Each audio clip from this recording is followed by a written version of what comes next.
You saw the post, you didn't react, you just kept scrolling. But something shifted in your chest for a second there.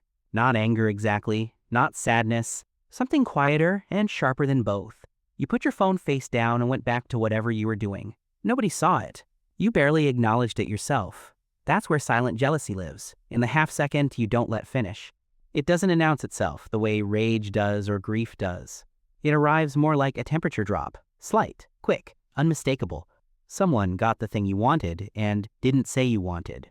Maybe a promotion you told yourself you didn't care about anymore. Maybe a relationship that looks easy in a way yours never did. Maybe just someone being confidently, casually good at the thing you privately practice alone. And you closed the app, or changed the subject, or said good for them, and you meant it, or you almost meant it, or you needed to mean it. That's the part worth looking at, not the jealousy, but the silence around it. Because silent jealousy isn't just jealousy that hasn't spoken yet.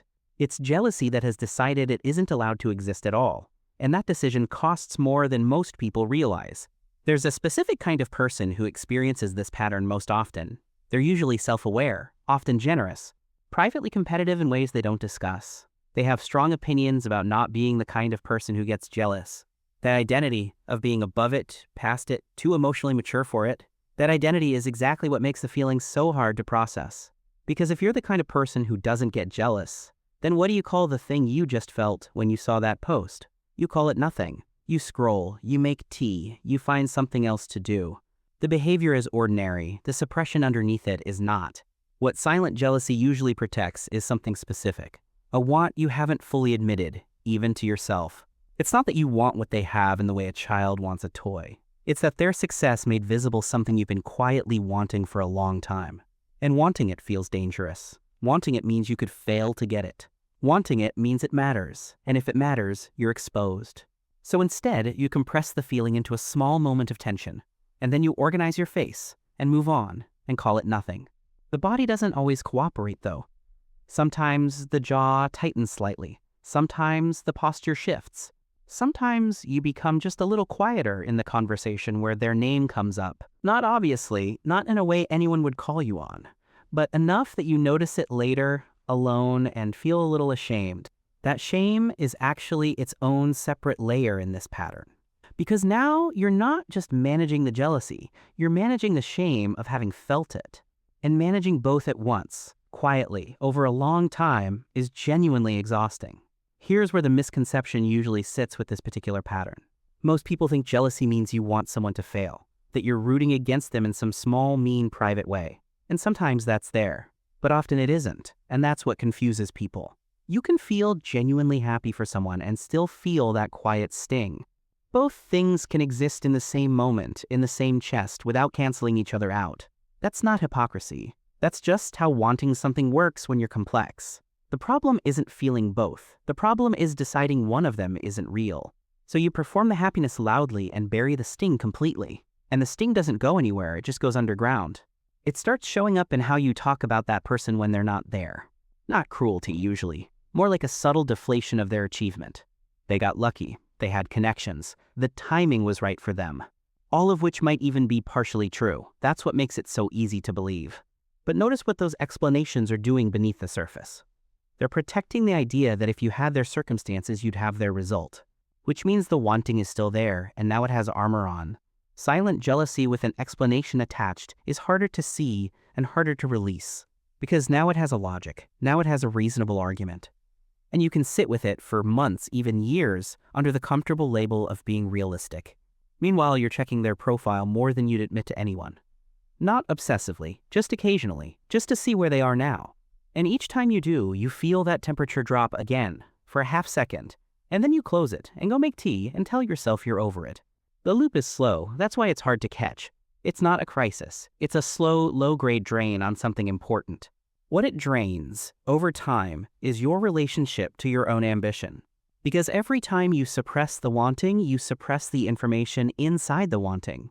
Jealousy, when it isn't silenced, actually tells you something specific and useful. It points at what you value, at what still feels unfinished for you, at the place where your actual life and your imagined life haven't yet met. That information is not comfortable, but it's not useless either. The silence turns it useless. The silence converts it from signal into static, and you end up further from what you want, Not because you failed to pursue it, but because you never fully admitted you wanted it in the first place. There's also a social layer to this pattern that's worth naming carefully. Silent jealousy often lives inside close relationships more than distant ones. It's not usually about celebrities or strangers living different lives entirely. It tends to appear with people in your actual orbit. Peers, old friends, colleagues. People close enough that their success feels adjacent to your own life in some way.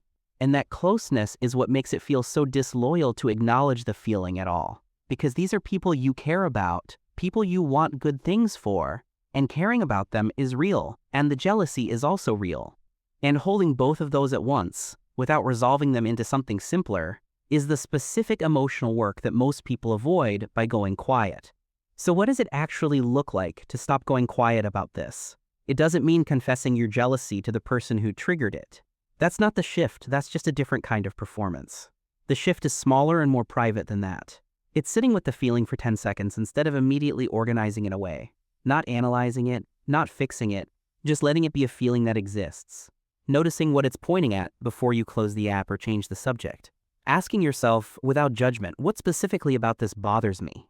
Not, why am I such a bad person for feeling this? That question goes nowhere useful. But, what does this feeling tell me about something I still want?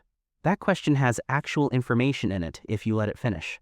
Sometimes the answer is something you already knew but hadn't said clearly. Sometimes it's something that surprises you, something you'd forgotten you cared about. Either way, the feeling was never the problem. The problem was the speed at which you decided it wasn't allowed to exist. There's a specific false belief sitting under a lot of silent jealousy. The belief that wanting what someone else has means you're taking something from them. That acknowledging the feeling makes you a smaller or worse person. But jealousy doesn't diminish anyone. Unexamined jealousy just quietly diminishes you. It narrows what you're willing to admit wanting. It makes you slightly more guarded in rooms where people are succeeding. It adds a low-level tension to friendships that are otherwise genuine. And none of that is dramatic. None of it is crisis level.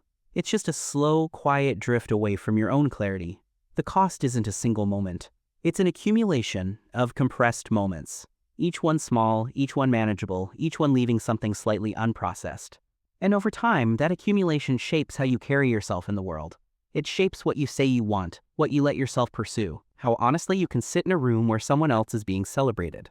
The small shift isn't about becoming someone who never feels jealousy. That's not available. That's not even the goal. The shift is becoming someone who hears the feeling before silencing it. Who treats it as information instead of evidence of a character flaw. Who can say, privately, honestly, I want that. I haven't gotten there yet. That's real. And then keep going. Not despite the feeling, but slightly more informed by it. One thing worth saying clearly before this ends. If what you're sitting with feels heavier than quiet jealousy, if it's bleeding into something darker, something that's affecting how you function, that's worth talking to someone trained to help, not just a video on the internet. This is reflection. This is a way of looking at a pattern more carefully. It's not a replacement for real support, when real support is what's needed.